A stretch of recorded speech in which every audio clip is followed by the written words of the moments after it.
कल मैंने एक वीडियो बनाया था जिसमें 4-5 कैंडिडेट थे और मैंने उसमें ये पूछा था कि तुम किस आधार पर वोट दोगे। तुम स्वास्थ्य, शिक्षा, चिकित्सा के आधार पर वोट दोगे या जाति, धर्म या बिरादर के आधार पर वोट दोगे। तो इसमें 5 लोग थे। रफ़ीक अंसारी थे, हाजी राशिद अखलाक थे, कमलदश शर्मा थे, इमरान भाई थे और बदर अली साहब थे। ये 5 लोग थे जो कि मैंने एक नॉर्मल सा आइडिया लगाया। पहले आप ये वीडियो देखो। राशिद भाई ने एक वीडियो बनाई है, फिर उसके बाद रिप्लाई करूँगा मैं। वीडियो देखो। अस्सलाम वालेकुम दोस्तों, उम्मीद करता हूँ आप खैरियत से होंगे। दोस्तों, अभी मैंने इंस्टाग्राम पे वीडियो देखी है जिसमें एक शुएब भाई है, एडवोकेट हमारे, वो वीडियो डाली उन्होंने। उसके अंदर उन्होंने 5-6 फोटो लगाए हैं, मेरा भी फोटो लगाया है और उसमें वो ये पूछ रहे हैं कि इस आधार पर किसको वोट दी जाए 2027 के चुनाव में। तो मेरे भाई, सबसे पहले तो मैं आपको ये बता दूँ, अभी चुनाव के अंदर टाइम है, अभी गठबंधन होगा, कितने प्रत्याशी भागेंगे, कितने प्रत्याशी बदले जाएंगे, अभी क्या क्या होना है। और मेरे दोस्त राजनीति में सिटिंग विधायक के भी टिकट कट जाते हैं। अभी कौन। राशिद भाई, आपके वालिद के गोल्डन पीरियड एरा के लिए आपको कॉन्ग्रेचुलेशन। मुझे उससे कोई आपत्ति नहीं है। 93 के बाद की मेरी पैदाइश है, लेकिन सवाल पूछना मेरी शिक्षा मुझे अधिकार देता है, मेरा संविधान मुझे अधिकार देता है। तो मैंने सवाल पूछे जनरली। मुझे फ़र्क नहीं पड़ता किसका टिकट कटेगा किसका नहीं, लेकिन सवाल मैं पूछने की हिम्मत रखता हूँ भरी सभा में, और मैं सवाल पूछूंगा। अब आ जाते हैं कैंडिडेट पे। अगर बदर अली साहब को उठाएं तो एनआरसी में बहुत बड़ा रोल रहा उनका। एक बेसिर पैर की भीड़ थी जो कि बेतंत्र ऐसे चली आ रही थी, जिसमें 5-6 लोग मर गए थे। अगर विधायक जी चाहते तो उन्हें बचा सकते थे, लेकिन उस भीड़ का कोई सरबराह नहीं था, और ये सच्चाई है। बदर अली का बहुत बड़ा रोल रहा उसमें। मैं उनकी तारीफ़ नहीं कर रहा हूँ, जो फैक्ट है उन पे बात कर रहा हूँ।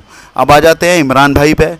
हमारे आसपास के क्षेत्र में आग लगी, सबसे पहले वो इंसान ज़मीनी स्तर पे वहाँ रहता है, जो मैंने अपनी आंखों से देखा, तो मैं वो आपको बता रहा हूँ।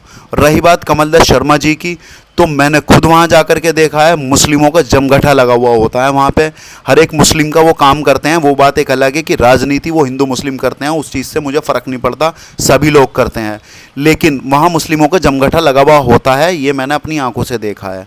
और रही बात हमारे विधायक जी की, तो मैं आपसे ये बता देना चाहता हूँ, क्या विधायक जी की कॉन्सिक्वेंसी में पिछले 2 सालों से मैं इस कब्रिस्तान की लड़ाई लड़ रहा हूँ। राशिद भाई, ये देखो, जांच के आदेश कराए हैं इसके, ये डीएम साहब के कार्यालय की मोहर है। जांच के आदेश कराए हैं इस कब्रिस्तान के। पिछले 20 सालों से कूड़े का ढेर बना रखा है। क्या विधायक जी को नहीं पता कि मेरी कॉन्सिक्वेंसी में ऐसा भी कोई कब्रिस्तान है जहां कूड़े की भरमार है और लोग वहां पे रह रहे हैं?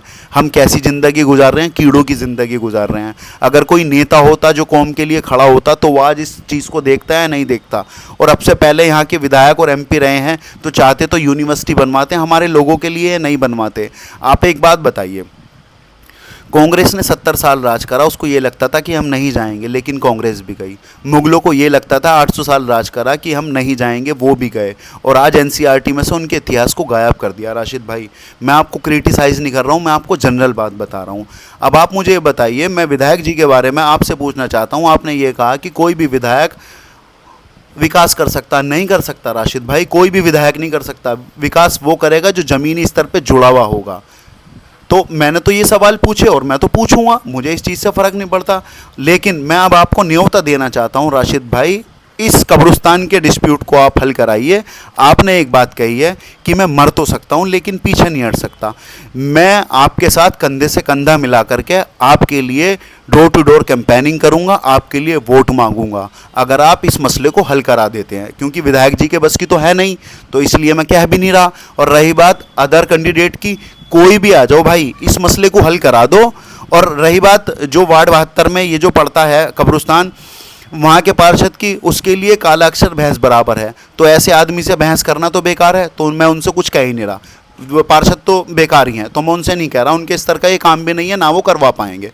तो मैं आपको न्योते देता हूँ राशिद भाई, कौम आपको पुकार रही है, आप आइए, आपके साथ खड़ा रहूँगा, डोर टू डोर आपके लिए कैंपेनिंग करूँगा, आपके साथ चुनाव में लगूंगा, जो आप कहेंगे उसके लिए मैं सदैव तत्पर रहूँगा। यही मेरी आपसे विनती है। और रही बात आपके वालिद की, आपके भाई की और आपकी इज़्ज़त में कोई कमी नहीं है मेरी नज़रों में, सीधी सी बात है, इज़्ज़त करता हूँ, इज़्ज़त करता रहूँगा। लेकिन सवाल पूछना मेरा अधिकार है, सवाल तो मैं पूछूँगा, इसमें कोई भी हो, आप ही क्यों ना हो, सवाल मैं आपसे भी करूँगा। अगर आप कैंडिडेट के रूप में आएंगे, कोई भी हो, सवाल पूछना मेरा अधिकार है और मैं पूछूँगा। धन्यवाद।